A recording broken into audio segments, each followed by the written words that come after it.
নমস্কাৰ বন্ধুসকল, আজি আছোঁ মই মোৰ লগৰ বিনেশৰ লগত। বহু সময়ৰ পিছত আমি লগ পালোঁ। প্ৰায় 4 বছৰ পিছত সি ছুটীত আহিছে ঘৰত। এই যেতিয়াই আহে মোক এবাৰ লগ কৰিব আহে, ভাল লাগে, খুব ক্ল'জ ফ্ৰেণ্ড। সেইদিনা আহোঁতে ঘৰত গম পালোঁ যে তাৰ ডিউটি কাশ্মীৰত, আৰু কাশ্মীৰত বোলে সৰু মাছ, লোকেল মাছ খাব নাপায়। আমি নেক্সট দিনাখন ওলালোঁ সৰু মাছ বিচাৰি, আৰু গৈ আমি গুইজান পালোঁগৈ।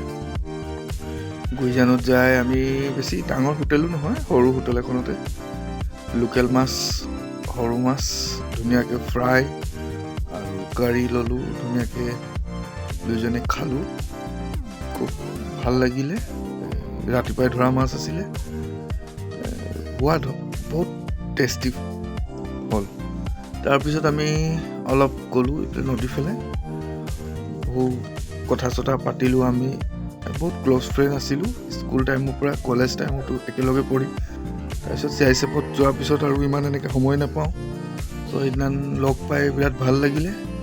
থেংক ইউ ছ' মাছ বিনেশ, অলপ সময় দিয়াৰ কাৰণে। মোকো ভাল লাগিলে, অলপ ফুৰিলোঁ, কথা চথা পাতিলোঁ অলপ।